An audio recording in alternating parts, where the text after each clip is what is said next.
Assalamualaikum warahmatullahi taala wabarakatuh. A'udzu billahi minasyaitonir rajim. Bismillahirrahmanirrahim. Alhamdulillahi rabbil alamin wassalatu wassalamu ala asyrafil anbiya'i wal mursalin sayyidina Muhammadin wa ala alihi wa sahbihi ajma'in.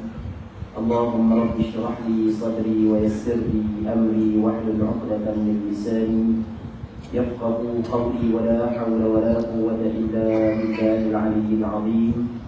Allahumma anfa'na bima 'allamtana wa 'allimna ma yanfa'una wa 'allimna ma jahilna wa dhakkirna ma nusina. Allahumma yassir wa la tu'assir, rabbi tammin bil khair.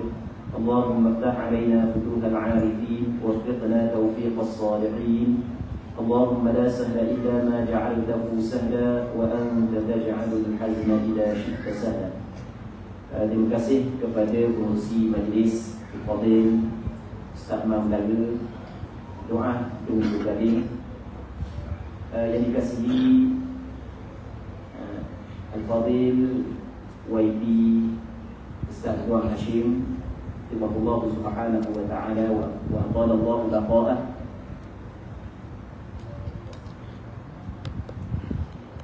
Para imam, para bilal, pengurusi masjid, ahli jawatan kuasa, tetamu-tetamu muslimin muslimat, hadirin hadirat yang dirahmati oleh Allah Subhanahu wa taala. Bersama kita memanjatkan kesyukuran kehadrat Allah Subhanahu wa taala kerana pada malam yang mulia ini Allah Subhanahu wa ta'ala mempertemukan kita dalam satu majlis yang cukup indah. Anjuran beberapa anjuran daripada pusat khidmat masyarakat tak ingat nak khabar. Dan saya mengucapkan ribuan terima kasihlah kepada semua yang terlibat dalam menjayakan program kita pada malam ni dan hari-hari berikutnya. Jadi alhamdulillah sama-sama kita memanjatkan kesyukuran kehadrat Allah Subhanahu wa taala kerana Allah Subhanahu wa taala memberi kesempatan kepada kita untuk berada di dalam rumah Allah Subhanahu wa taala dalam program yang cukup indah yang diadakan pada malam yang mulia ini. Kita mengharapkan program-program yang seperti ini terus subur di bumi Terengganu. Muslimin muslimat yang dirahmati oleh Allah Subhanahu wa taala. Tajuk yang diberikan kepada hamba untuk dibincangkan pada malam yang mulia ini adalah kepentingan hidup bersyariat. Jadi kita santailah. Dah ayah dah. Dia banyak sangat perbincangan sampai ke dalam sangat, kita santai sajalah sesuai untuk orang awam. Sebelum daripada kita bincang panjang lebar, suka saya sebut dulu kenapakah pentingnya hidup bersyariat ini. Saya nak sebut beberapa jawapan supaya kita faham sebenarnya penting hidup bersyariat.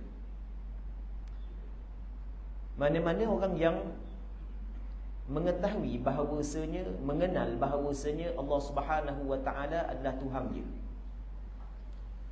dan dia diciptakan oleh Allah Subhanahu wa taala. Tuhan yang menciptakan dia meletakkan garis panduan untuk dia, maka dia akan faham begitu pentingnya mengikut garis panduan yang ditetapkan oleh Tuhan dia. Yang pertama, ini secara ringkas sahaja. Yang kedua, orang yang meyakini bahawasanya kehidupan dia di atas dunia hanya bersifat sementara, manakala kehidupan yang kekal abadi adalah kehidupan selepas daripada dia meninggal dunia. Dan dia telah dijanjikan oleh Tuhan dia, yakni Allah Subhanahu wa taala, bagi mereka yang melakukan kebaikan, balasan juga adalah kebaikan. Bagi mereka yang melakukan sebaliknya, balasan juga sebaliknya. Maka dia akan rasa, dia akan percaya, dan dia akan meyakini bahawasanya pentingnya hidup bersyariat. Muslimin muslimat yang dirahmati oleh Allah Subhanahu wa taala. kita celak mata, kita tengok ramai orang yang bersama dengan kita hidup di zaman kita. Tapi kalau kita tengok rupa-rupanya masih banyak lagi umat manusia yang telah diciptakan oleh Allah Subhanahu Wa Taala sebelum daripada kita, yang telah meninggal dunia sebelum daripada kita. Bahkan kalau kita tengok kepada apa yang disebut di dalam Al-Quranul Karim dan disebut di dalam sebahagian daripada hadis, ternyata bumi ini sebelum dihuni oleh anak Adam telah dihuni oleh makhluk Allah Subhanahu Wa Taala yang lain dan yang bukan anak Adam. Antaranya adalah jin. Allah Subhanahu Wa Taala telah menjadikan jin sebelum daripada Allah Subhanahu Wa Taala menjadikan Nabi Adam alaihi salam. Iblis dijadikan sebelum daripada Nabi Adam. Dalam Al-Quran Allah Taala menceritakan bahawasanya iblis adalah dari kalangan jin. Kemudian siapa masa Allah Subhanahu Wa Taala menciptakan Nabi Adam alaihi salam. Apabila Allah Subhanahu Wa Taala menciptakan Nabi Adam alaihi salam, Allah Ta'ala menciptakan pula pasangan Nabi Adam yang dikenali sebagai Hawa. Daripada Hawa dan Nabi Adam lahirnya zuriat yang begitu ramai, di mana zuriat Nabi Adam Allah Subhanahu Wa Ta'ala telah tetapkan syariat-syariat tertentu yang mungkin ada sebahagiannya menyalahi syariat yang ditetapkan kepada baginda Nabi Muhammad sallallahu alaihi wasallam dan kepada umat baginda Nabi Muhammad sallallahu alaihi wasallam. Nabi Adam, ketika mana Nabi Adam dan Hawa melahirkan zuriat, tidak ada manusia yang selain daripada zuriat Nabi Adam. Maka Nabi Adam diperintahkan oleh Allah Subhanahu Wa Taala melalui wahyu yang diturunkan kepada Nabi Adam adalah Nabi Adam perlu mengahwinkan di antara anak lelakinya dengan anak perempuannya, supaya bumi ini sentiasa ada khalifah Allah Subhanahu Wa Taala yang akan beribadat kepada Allah dan akan mengurus bumi ini sebagaimana yang Allah Subhanahu Wa Taala kehendak, sebagaimana yang Allah Subhanahu Wa Taala inginkan. Maka berlaku perbalahan di antara dua orang anak Nabi Adam alaihi salam, kerana tidak ingin mengikut apa yang ditetapkan oleh Allah Subhanahu Wa Taala. Akhirnya berlaku kerosakan. Pembunuhan yang pertama di kalangan manusia berlaku kepada anak Nabi Adam. Sedangkan syariat yang ditetapkan oleh Allah Subhanahu Wa Taala kepada mereka, andai kata mereka mengikut syariat tersebut, mereka akan hidup secara aman dan damai penuh dengan ketenangan. Allah Subhanahu Wa Taala menceritakan tentang kisah dua orang anak Nabi Adam alaihi salam dalam Al-Quranul Karim. وَاتْلُ عَلَيْهِمْ نَبَأَ ابْنَيْ آدَمَ بِالْحَقِّ إِذْ قَرَّبَا قُرْبَانًا فَتُقُبِّلَ مِنْ أَحَدِهِمَا وَلَمْ يُتَقَبَّلْ مِنَ الْآخَرِ قَالَ لَأَقْتُلَنَّكَ قَالَ إِنَّمَا يَتَقَبَّلُ اللَّهُ مِنَ الْمُتَّقِينَ. Bacalah ya Muhammad kepada mereka itu cerita dua orang anak lelaki Nabi Adam. Ketika mereka itu kedua melakukan korban, diterima korban salah seorang daripada keduanya dan tidak diterima korban orang yang kedua. Kemudian yang diterima korbannya menyebut innama yataqabbalullahu minal muttaqin. Sesungguhnya Allah Subhanahu Wa Taala menerima korban daripada orang yang bertakwa. Yang diterima korban, yang tidak diterima korban telah melakukan satu kesalahan yang cukup besar, iaitu dia membunuh adik-beradik dia. Dia telah melanggar syariat yang Allah Subhanahu Wa Taala telah tetapkan, telah turunkan kepada Nabi Adam dan anak cucu Nabi Adam. Punca daripada Qabil dengan Habil disebut namanya oleh sebahagian ulama tafsir. Dalam hadis yang sahih tidak disebut nama secara jelas. disebut oleh sebahagian ulama tafsir. Punca daripada kejahatan tersebut, Qabil hidup tidak tenteram. Selepas daripada dia bunuh, mari dah perasaan menyesal. Hidup jadi tidak tenteram. Lagu mana cara pengurusan jenazah? Sebab ni kali pertama orang yang mati di kalangan anak cucu Nabi Adam AS. Maka Allah Subhanahu Wa Taala menceritakan dalam Al-Quran, Allah Taala hantar burung gagak, patu ajar cara dia mengebumikan. Kemudian punca daripada dia melanggar syariat yang Allah Subhanahu Wa Taala telah tetapkan, maka setiap orang yang melakukan pembunuhan di kalangan anak Adam, maka bahagiannya juga ditanggung ataupun dapat juga bahagiannya kepada Qabil yang pernah membunuh adik-beradik dia. Daripada peristiwa ini, Nabi SAW telah meletakkan satu garisan yang cukup penting untuk orang Islam. Bukan hanya tidak menyakiti pihak yang lain, bahkan ketika pihak yang lain ingin menyakiti kita, maka kita balas dengan kebaikan. Kata Nabi SAW dalam sebuah hadis, kun khaira bnai Adam, hendak adalah kamu yang paling baik di antara dua orang lelaki anak Adam. Jadi biarlah mung berada di tempat orang yang dizalimi berbanding mung berada pada tempat orang yang menzalimi. Muslimin muslimat yang dirahmati oleh Allah Subhanahu Wa Taala. Kemudian Nabi Adam AS setelah daripada mati, lahir ramai zuriat Nabi Adam, sehingga ada riwayat yang menyebutkan lebih kurang dalam 10 kurun. Lama mana 10 kurun? Ada yang mengatakan 1000 tahun, ada yang mengatakan lebih daripada 1000 tahun. Maka Allah Subhanahu Wa Taala melantik seorang Nabi yang dikenali sebagai Nabi Allah Nuh. Nabi Allah Nuh adalah bapa yang kedua bagi umat manusia selepas daripada Nabi Adam. Nabi Allah Nuh, ada satu hadis yang cukup menarik yang ingin kami kongsikan pada malam yang mulia ini, adalah ketika Nabi SAW menceritakan tentang syafa'atul uzma, syafaat yang besar yang hanya diberikan kepada Rasulullah pada hari kiamat, dalam hadis yang cukup panjang yang diriwayat oleh beberapa orang ulama hadis, yang mana Nabi SAW menceritakan umat manusia ketika berada di padang mahsyar, mereka hidup dalam kesusahan, masing-masing cari jalan bagaimanakah dapat diselesaikan permasalahan yang mereka sedang hadapi. Maka masing-masing pergi berjumpa dengan para nabi. Antara nabi yang mereka berjumpa adalah dengan Nabi Allah Nuh. Ketika mereka berjumpa dengan Nabi Allah Nuh AS, ucapan yang mereka sebut kepada Nabi Allah Nuh, ya Nuh, anta awwalur rusuli ila ahli al-ard. Wahai Nuh, mung adalah awal-awal rasul yang diutuskan kepada penghuni bumi. Dia bagi tahu kepada Nabi Allah Nuh, wahai Nuh, mung adalah awal-awal rasul yang diutuskan kepada penghuni bumi. Sedangkan apa yang kita belajar dalam ilmu akidah, nabi dan rasul yang mula-mula sekali yang diutuskan oleh Allah Subhanahu Wa Taala adalah Nabi Adam.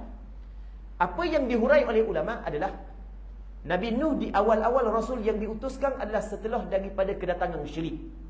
Manakala sebelum daripada kedatangan syirik, tidak ada lagi nabi yang diutuskan melainkan Nabi Allah Nuh AS.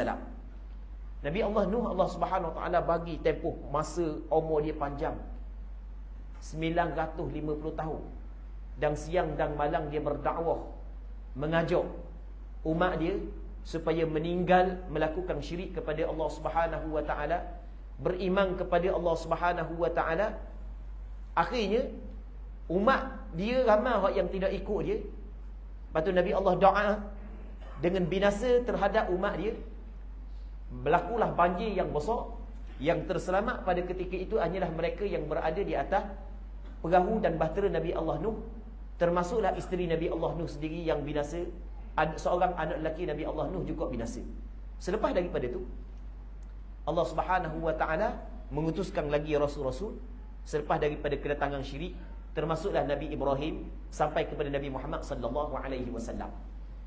Kalau kita tengok, setiap para rasul mengajak benda yang sama, iaitu mengajak supaya kita mentauhidkan Allah Subhanahu wa taala, beriman kepada Allah Subhanahu wa taala. Kenapa perkara tersebut?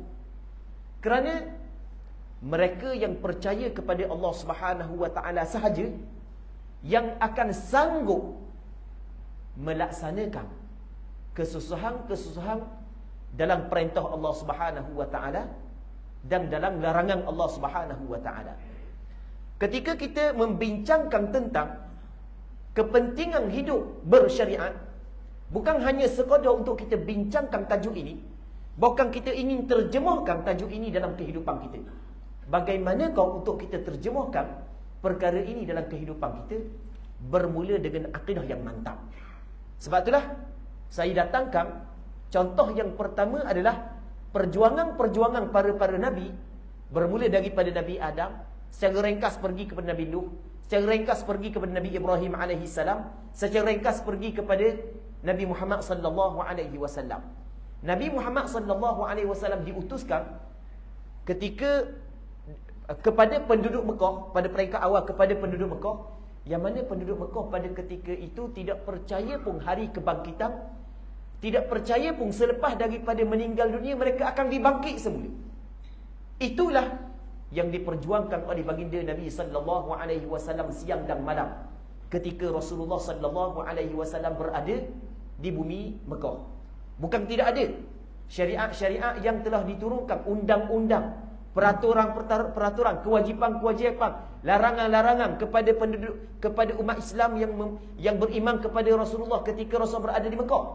Tetapi kalau kita tengok kebanyakan pensyariatan yang disyariatkan kepada baginda Nabi sallallahu alaihi wasallam adalah pada penghujung Rasulullah sallallahu alaihi wasallam berada di Mekah dan ketika Rasulullah sallallahu alaihi wasallam berada di Madinah.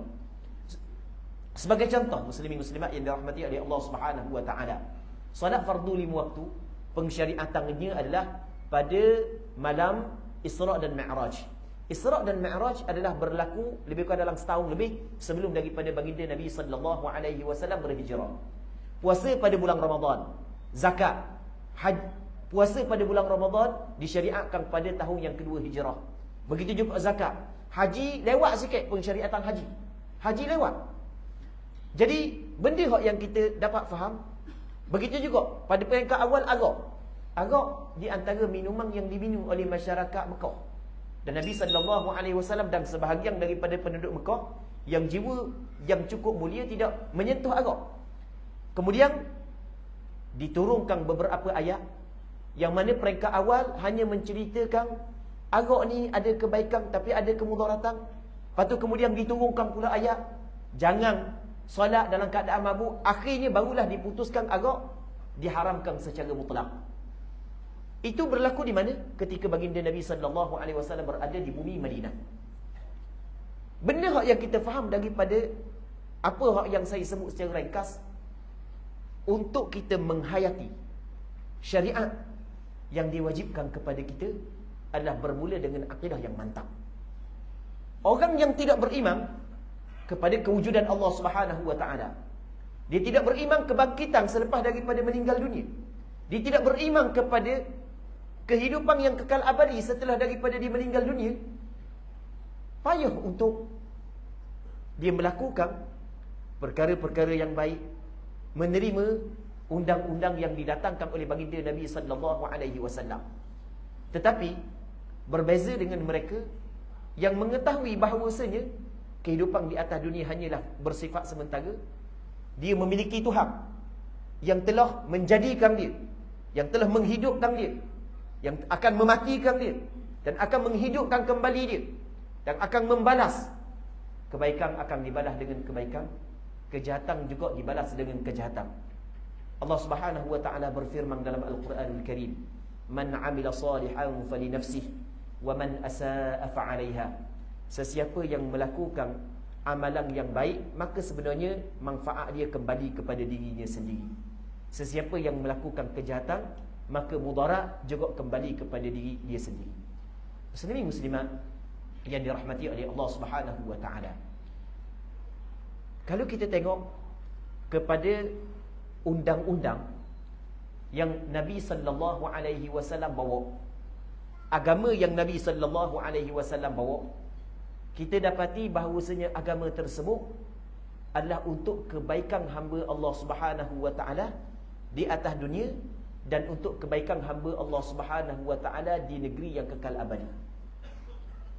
Mungkin sebahagian daripada kita pernah dengar ada seorang pemimpin suatu ketika dahulu, ketika sebelum daripada mereka berperang, mereka menyebut agama Islam ini adalah satu agama yang mengeluarkan seseorang daripada menyembah manusia kepada menyembah Allah Subhanahu wa taala, mengeluarkan seorang daripada mengabdikan diri kepada manusia kepada mengabdikan diri kepada Allah Subhanahu wa taala.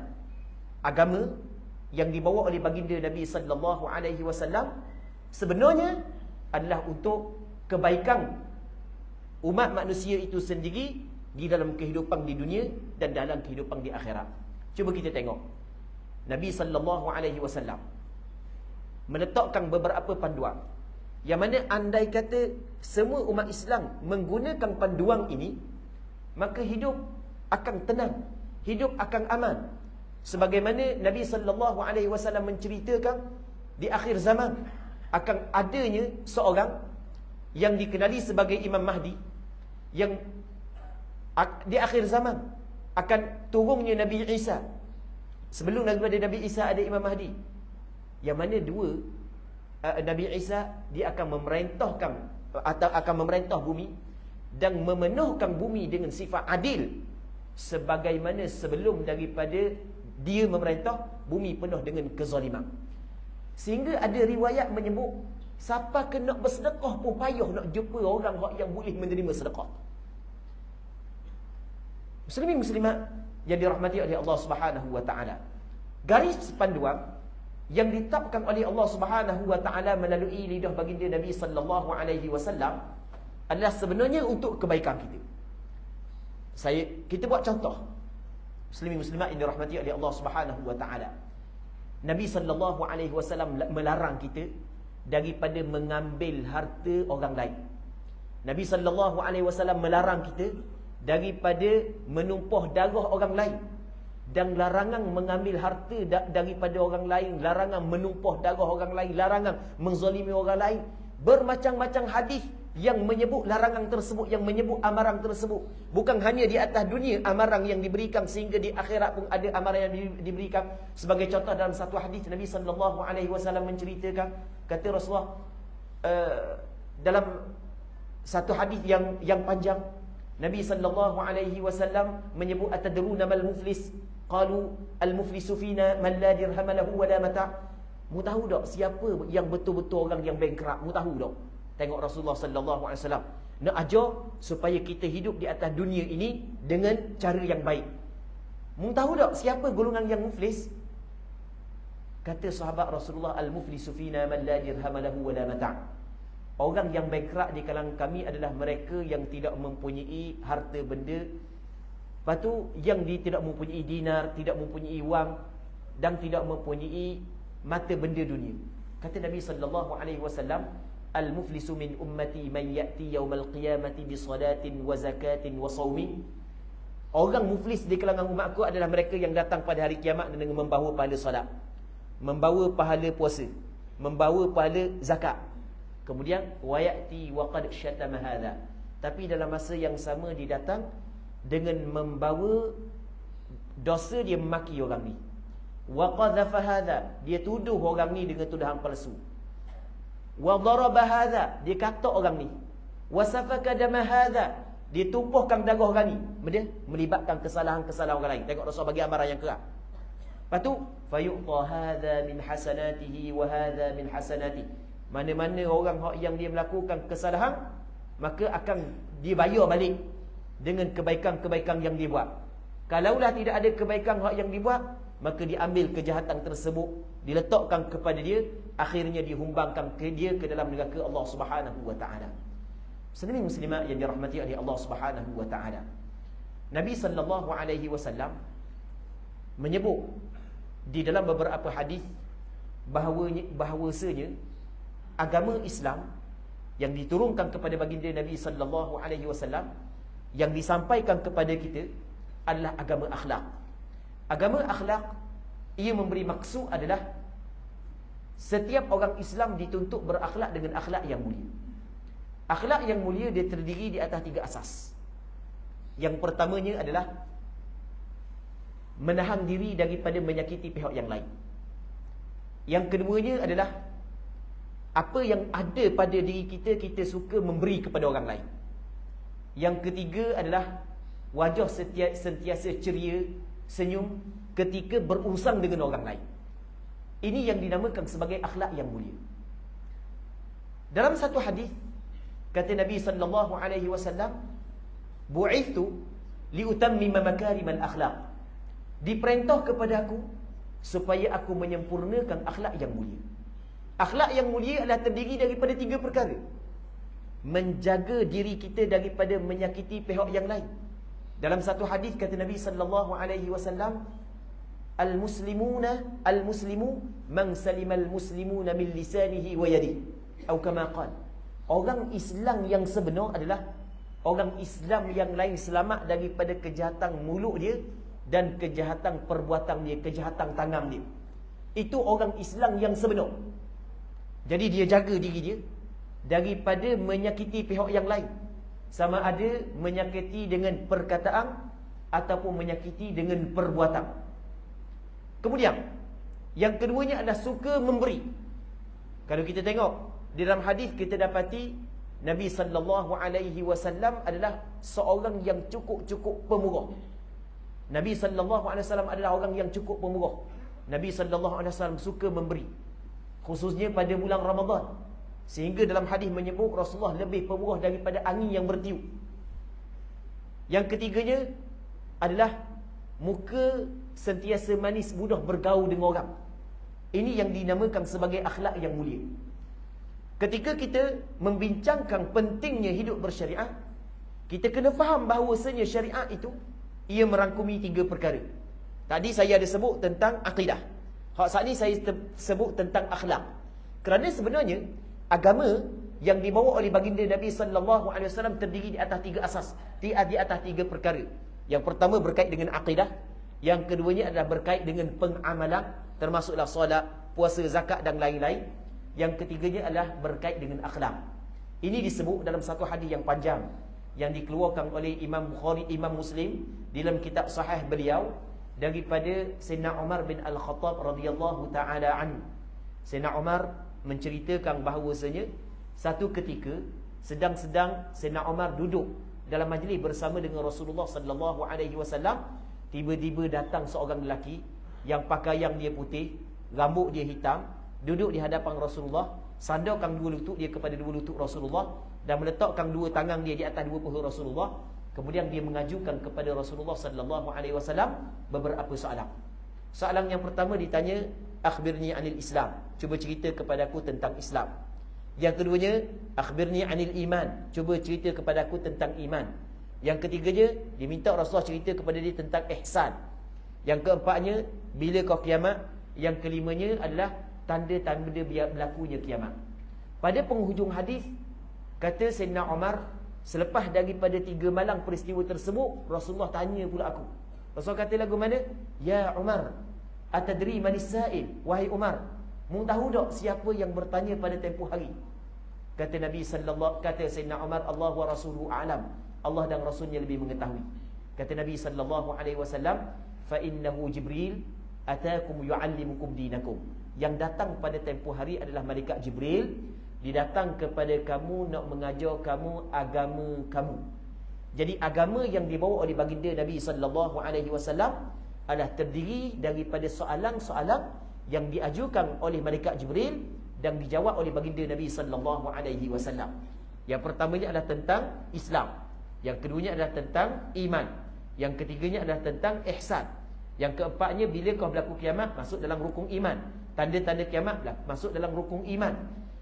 Jadi 3 perkara ini adalah agama yang diturunkan oleh Allah Subhanahu wa taala kepada baginda Nabi sallallahu alaihi wasallam, yang diperintahkan kepada Rasulullah untuk menyampaikan kepada umatnya, yang diterima oleh kita semua, agama yang diturunkan kepada baginda Nabi sallallahu alaihi wasallam. Jadi syariat ini sebenarnya adalah agama yang dibawa oleh baginda Nabi sallallahu alaihi wasallam. Ketika diperintahkan kepada kita berpegang kepada syariat yang dibawa oleh Nabi sallallahu alaihi wasallam, bermakna diperintahkan kepada kita supaya berakidah dengan akidah yang dibawa oleh baginda Nabi sallallahu alaihi wasallam, melaksanakan ibadat dengan ibadat yang dibawa oleh baginda Nabi sallallahu alaihi wasallam, berakhlak dengan akhlak yang dibawa oleh baginda Nabi sallallahu alaihi wasallam. Pentingnya hidup bersyariat, kerana hidup bersyariat sebenarnya adalah kita hidup dengan berpegang kepada apa yang dibawa oleh baginda Nabi Muhammad sallallahu alaihi wasallam. Muslimin muslimat yang dirahmati oleh Allah Subhanahu wa taala. Nabi Muhammad sallallahu alaihi wasallam dilahirkan di Mekah. Kemudian sampai usia 40 tahun Allah Subhanahu wa taala menurunkan kepadanya wahyu dan melantik baginda Nabi sallallahu alaihi wasallam menjadi nabi dan menjadi rasul. Mengikut pandangan majoriti ulama, nabi ia berbeza dengan rasul. Nabi dan rasul dipanggil ada umum khusus, dengan maksud setiap rasul adalah nabi, tapi bukanlah setiap nabi adalah rasul. Apakah perbezaan di antara nabi dengan rasul? Mengikut pandangan ramai di kalangan ulama bahawasanya perbezaan di antara nabi dengan rasul adalah nabi tidak wajib menyampaikan, manakala rasul diwajibkan menyampaikan. Rasul diwajib menyampaikan. Kemudian Nabi sallallahu alaihi wasallam diperintah untuk menyampaikan. Siang malam Rasulullah sallallahu alaihi wasallam menyampaikan. Rupa-rupanya menyampaikan agama ini bukan hanya tugas Rasul sahaja, bahkan ia juga disyariatkan kepada umat Nabi sallallahu alaihi wasallam. Menyampaikan apa yang datang daripada Rasul bukan hanya ditugaskan kepada Rasul sahaja, bahkan juga ditugaskan kepada kita semua. Nabi sallallahu alaihi wasallam menyebut dalam satu hadis, "Ballighu anni walau ayah." Sampaikan daripada aku walaupun satu ayat. Jadi majlis-majlis yang seperti ini yang dilaksanakan oleh kerajaan negeri, pejabat dun, sebenarnya tidak lain dan tidak bukan adalah untuk meneruskan apa yang diperintah oleh Nabi sallallahu alaihi wasallam, apa yang diperintahkan oleh Allah Subhanahu wa taala. Ia juga termasuk dalam syariat. Ia juga termasuk dalam syariat. Ketika mana kita melaksanakan perkara ini, bermakna kita telah melaksanakan sebahagian daripada perintah syarak. Mereka yang tidak melaksanakan perkara yang seperti ini, maka mereka telah meninggalkan sebahagian daripada perintah syarak, meninggalkan sebahagian daripada syariat yang diturunkan kepada baginda Nabi sallallahu alaihi wasallam. Kemuliaan umat baginda Nabi sallallahu alaihi wasallam diberi satu tugasan yang cukup besar, yang mana tugasan ini diberikan kepada para nabi dan para rasul sebelum daripada kita. Para nabi yang diutuskan oleh Allah Subhanahu wa taala, para rasul yang diutuskan oleh Allah Subhanahu wa taala, tugasan yang besar yang Allah taala bagi kepada dua perkara. Yang pertamanya mengajak manusia kepada kebaikan dan mencegah manusia daripada kemungkaran. Dan tugasan ini dibebankan kepada kita, sehingga Nabi sallallahu alaihi wasallam menyebut dalam sebuah hadis sebagai bebanan kepada kita, termasuk dalam syariat yang mesti kita kena terjemuh dalam kehidupan kita. Kata Nabi sallallahu alaihi wasallam, "Man ra'a minkum munkaran falyughayyirhu bi yadihi, fa in lam yastati' fa bi lisanihi, fa in lam yastati' fa bi qalbihi, wa dhalika adhaful iman." Sesiapa yang di kalangan kamu melihat kemungkaran, dia kena ubah dengan tangan dia kalau dia mampu. Dia ada kuasa, dia kena ubah. Kalau dia tidak mampu dengan tangan, ubah dengan mulut. Kalau tidak mampu juga dengan mulut, ubah dengan hati, dengan maksud benci kepada maksiat tersebut. Jangan dahlah dia saat ni tu dak tegur, dak sebut, dak ubah, hati pun dak benci. Jadi apabila hati dak benci, bermakna dia redha, dia suka dengan maksiat tersebut. Redha dengan maksiat juga dikira sebagai maksiat. Allah Subhanahu wa taala menjadikan kita umat Nabi Muhammad sallallahu alaihi wasallam umat yang terbaik. Kerana ada perkara-perkara yang telah menjadi tugasan para rasul ditugaskan kepada kita. Nabi sallallahu alaihi dalam Al-Quran Allah Subhanahu wa taala berfirman, "Kuntum khaira ummatin ukhrijat lin-nas ta'muruna bil ma'ruf wa tanhauna 'anil munkar. Kamu adalah sebaik-baik umat yang dikeluarkan kepada manusia. Kamu menyuruh manusia kepada kebaikan, mencegah manusia daripada kemungkaran.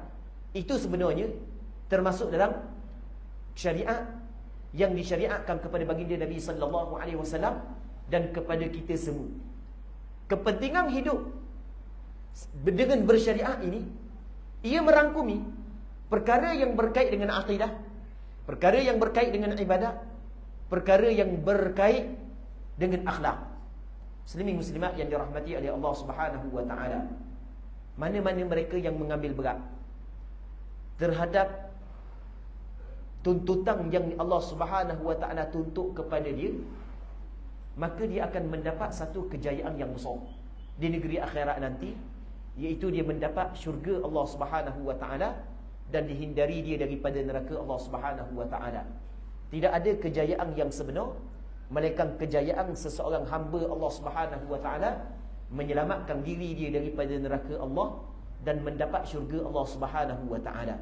Dalam Al-Quranul Karim, Allah Subhanahu wa taala berfirman, "Faman zuhziha 'anil nari wa udkhilal jannata faqad faz." Sesiapa yang dijauhi daripada neraka Allah dan didekatkan dia kepada syurga Allah, maka sesungguhnya dia yang betul-betul mendapat kejayaan.